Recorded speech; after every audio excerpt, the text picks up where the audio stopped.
guys, let's get right into it. So, we have a new couple, Glorietta and Alex. I was looking at Glorietta like, So we got a Latina Lacey because they are the same exact person. So Glorietta is in love with a thug in prison.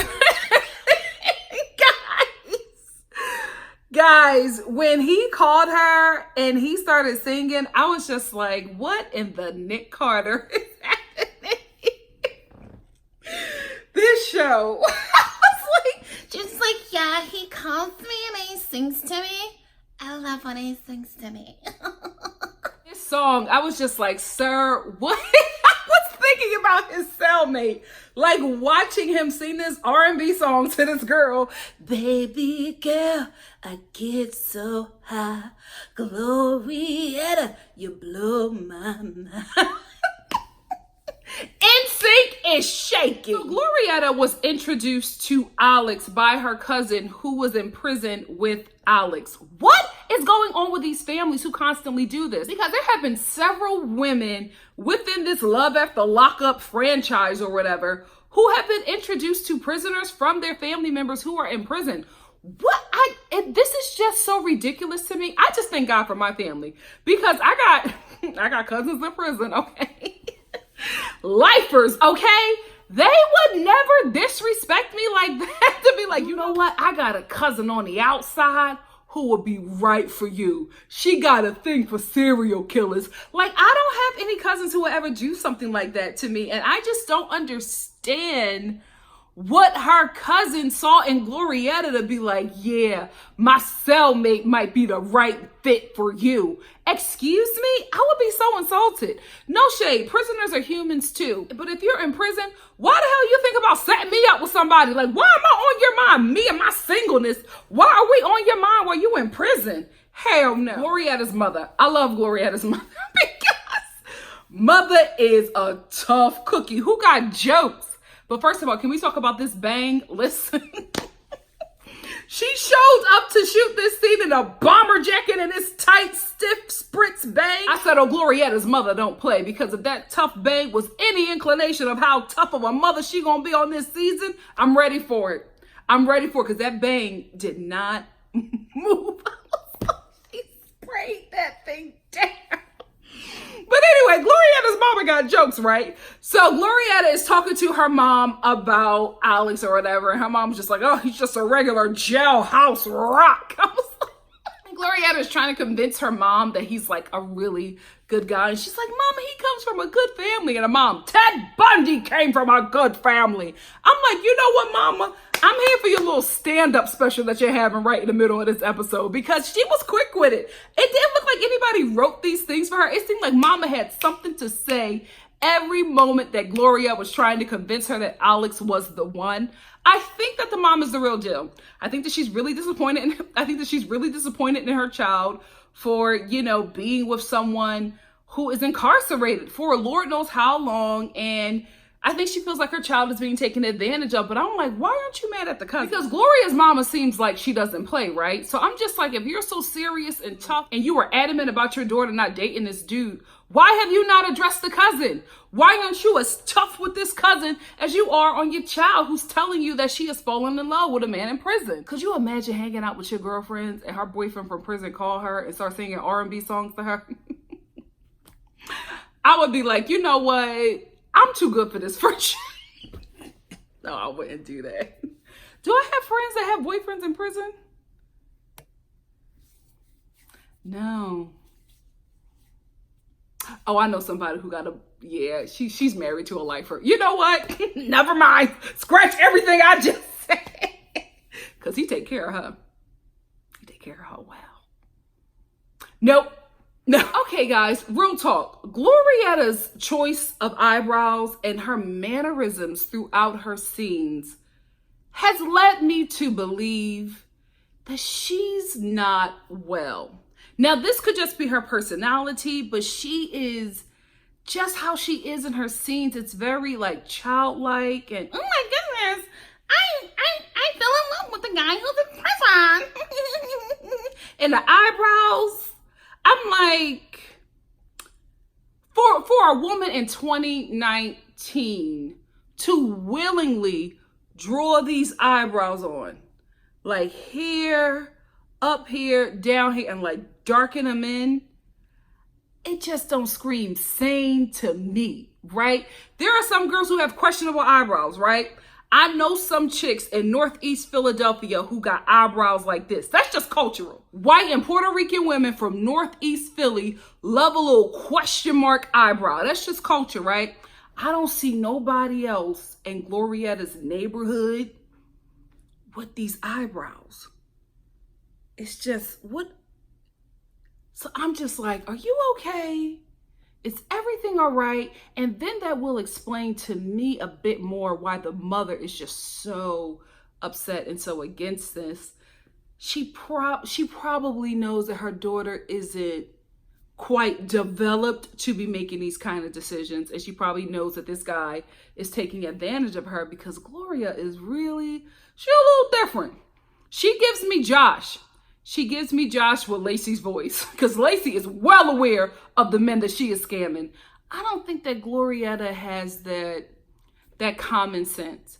And I think, and especially for a woman her age, that she should have, I think she's probably a little, delayed in some areas, just like with Josh. And it could be upbringing. It could be education. I don't know. But who got the tea on Glorietta? Because I'm seeing something and I'm just like, if she do got a problem, I don't want to talk about this girl because, let's be real. We come here for some jokes, right? I ain't gonna be cracking on no chick that got a mental disorder. Have, some developmental issues. I don't want to, no, you didn't finish school. Okay. You know what I mean? Because that's something we could fix. But stuff that we can't fix, no. You're not taking me down that road. We're better than that. We're better than that. Vincent and Amber. Is Vincent still free? Because I was watching this episode and I'm just like, are we talking about defrauding the government? What the hell is going on with this Vincent, Amber, and puppy situation? Because Amber is talking about how she's not comfortable with Vincent. And y'all know that I think she's not comfortable with Vincent because she's a lesbian, right? Her and puppy are lovers. It is what it is. But we also learned in this episode that she has some issues with him because he wanted to adopt her and puppy. I'm like, you can adopt adults? I had no idea that you could do that. So Vincent adopted puppy so that he could get some kind of assistance from the military, and he was going to give that to her and to Amber to take care of them, and he wanted to adopt Amber as well. I was like, you wanted to adopt these two grown women to have some adopted sister wives? What the hell in the freakiness is going on here?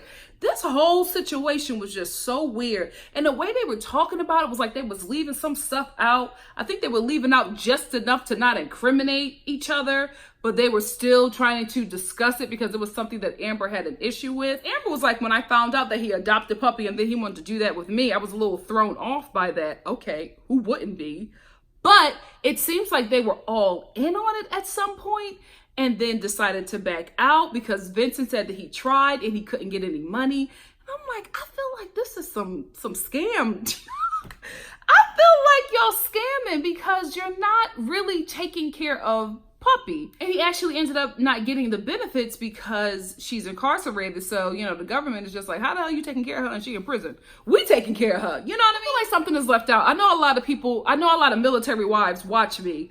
What is Vincent talking about? Because this sounds real weird and it sounds illegal. Puppy's mother decides to talk to Vincent after she talked to Amber because she realized Amber is uncomfortable with him. And so she sits down and talks to him and she's just like, you have to be patient with her, but you also have to let her know that you're really interested because you're standoffish, and it kind of like weirds her out, like giving him some really good advice. So then Vincent goes into Amber's room and tries to be like affectionate with her, and it's just very awkward. You know what I mean? He's just like, oh, let me just sit down here and talk to you. And he like lays down next to her and she's like, hey, what's up? They're just really uncomfortable. He's really awkward with her. She's not attracted to him. I think the kind of men that Amber is attracted to is men who are a bit more aggressive, whose eyes aren't so lazy. Like, it's like, It's everything right here. Is he Botoxing? Maybe he's Botoxing because none of this moves. It's all like, I can't even do it.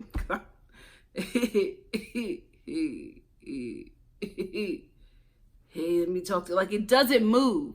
Maybe he's Botoxing. Maybe that's what it is. Ain't nothing wrong with getting a little work done. But whatever he's doing, it's just not enough for Amber. And he tried to tell her that he loves her. But their communication is just, there's no passion. That's what it is. There's no passion and there's no attraction there from Amber. She needs a man who is a bit more macho, who got some swag to him. You know what I mean? Like, she is attracted to a different kind of guy. And Vincent is not that. He's not that. I don't know what happened to him while he was over there serving the country. Thank you, but what did they do to you? Like, what happened? He just does, you know what? Everybody on this show got problems. Every time I watch this show, I'm just like, what's in the water that they are drinking? There is something missing with a lot of characters on this show. And you know what? Let's jump back to this whole adoption story. Because, guys, something is not adding up. Something is not adding up. There's too many holes in this story. Because I'm like, how did Vincent... No, Puppy. Because they don't talk about him knowing Puppy. But Vincent had to know Puppy enough to talk to her without Amber, who didn't know that he adopted her. Vincent had a close enough relationship with Puppy to adopt her. Vincent is Puppy's daddy. Y'all, what the hell is going on? Something is being left out, and I think they're leaving out the incriminating stuff, but I feel like y'all done already said enough to get locked up.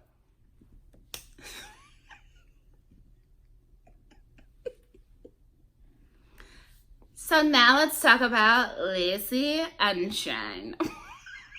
So, Lacey tells Shane that she's in love with him or like falling for him. And I'm so disappointed in her. I'm like, you're literally taking advantage of this dude who may be 21, but his brain stopped developing at like 17. Went into prison, education stopped. This was all he learned. He learned the streets. He didn't learn anything else. He learned a really hardcore prison system. And you are just taking advantage of this kid. And it's just so ugly.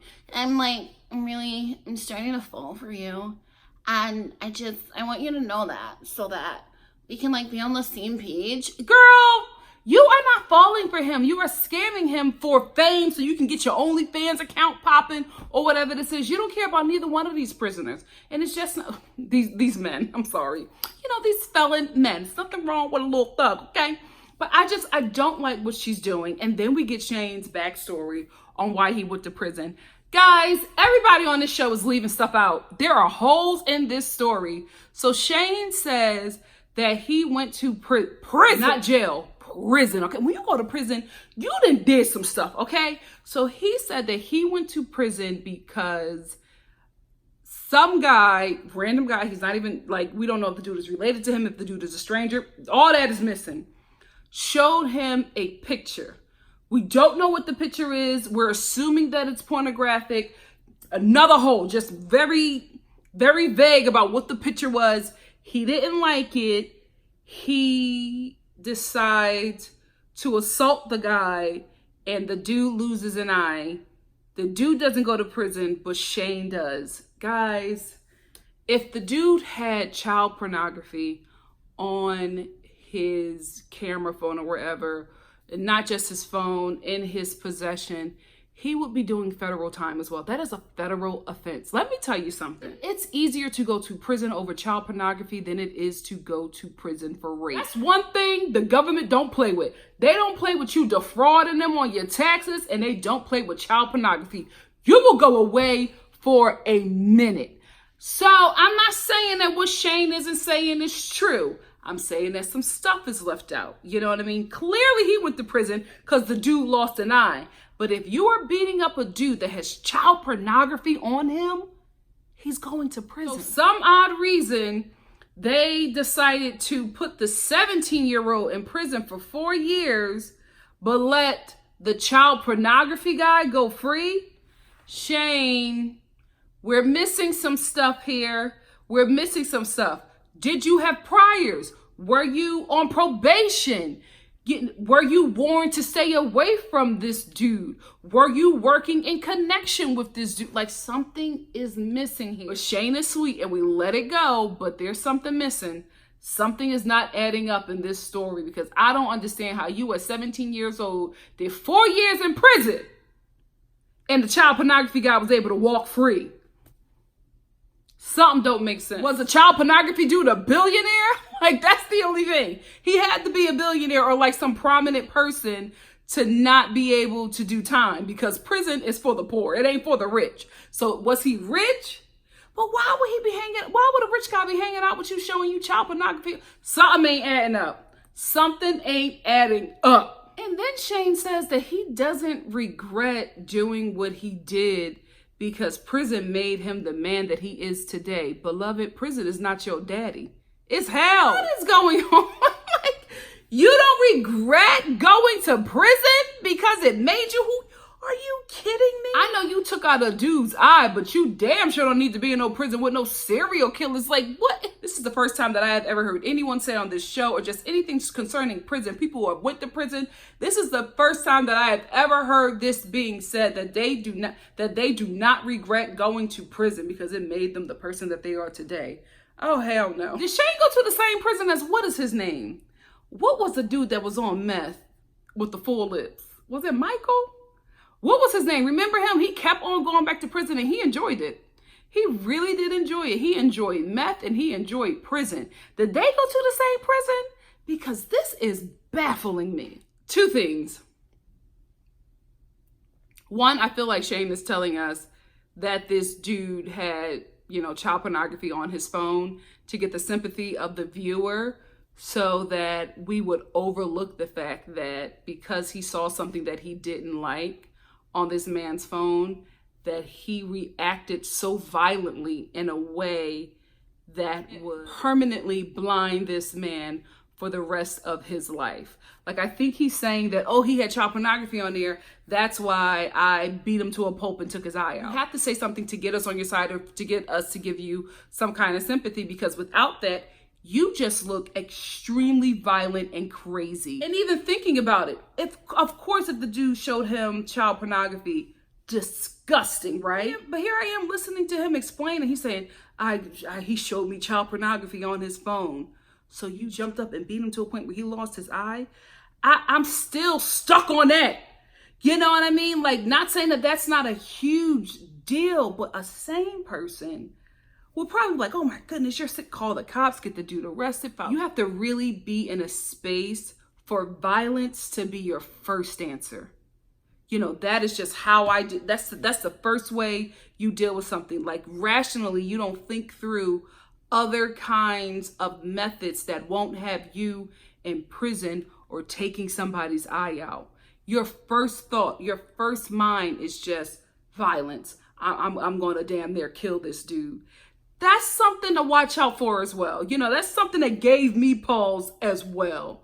What do you guys think? Because I feel like he threw that in for us to be like, oh my goodness, and kind of justify what he did to this dude.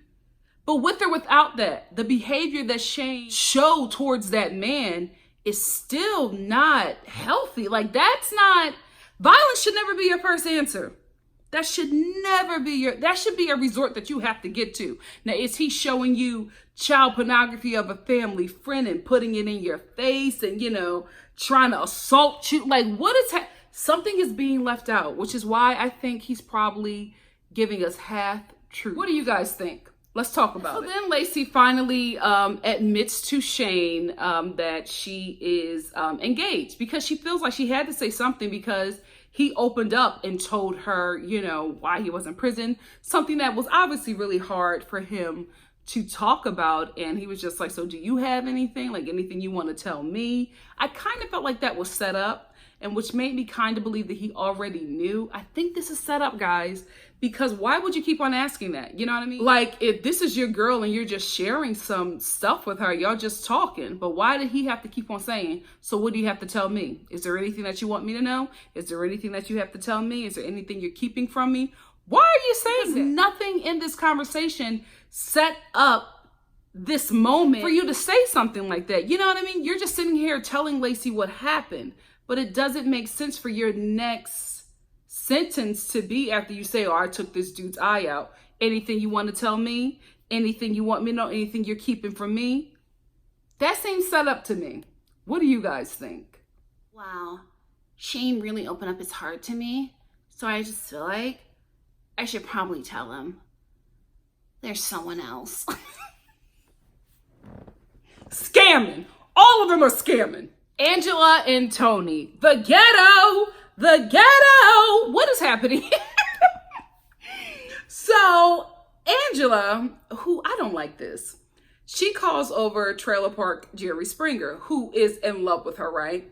So now she's going to try to find Tony, to find him and take him back to the halfway house because she doesn't want him to be on the run, because if he is on the run, he's going back to prison. So she calls over Trailer Park Jerry Springer because she knows that he will help her, because he's obviously in love with her. And I don't like that. Like, if you're not into the dude, don't use him. He's a good friend, so I know that he'll help me out. No, you know that he's in love with you, and you know that he will do anything that you want him to do because he loves you and he wants to make you happy. And he's doing this hoping that at some point you could see how much he cares for you and how much he really loves you, and that you will soon start to fall in love with him. You're using a dude because you know how he feels about you, which is unfair. Angela gets a call from a federal marshal. This is the thing that was kind of, that I wasn't believing, right? She says, the government is calling me. I'm like, how the hell do you know the number of the government? Like, this was just so weird. You see certain numbers and you know that it's the government. That just threw me off, right? And so then this voice from the federal marshal, I'm just like, this doesn't seem real.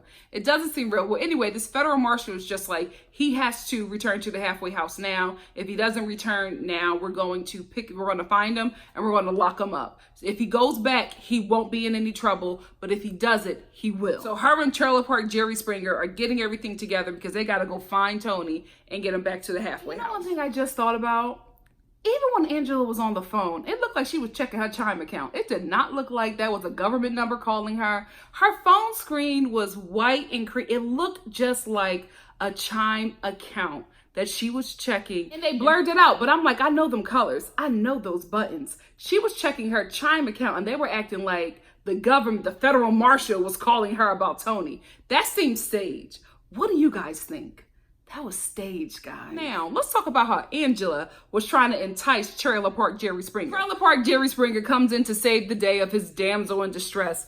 And Angela, I don't like what you did. You know exactly what you were doing, ma'am. So she rushes to the door and she's just like, oh, give me a second. I'm changing. She has her shirt halfway wrapped around her arms, but she got this bra on, these big titties sitting in this satin bra. And she's just like, just give me a second. I'm changing. As soon as I get dressed, we can get out of here. I'm like, girl, you know what you're doing.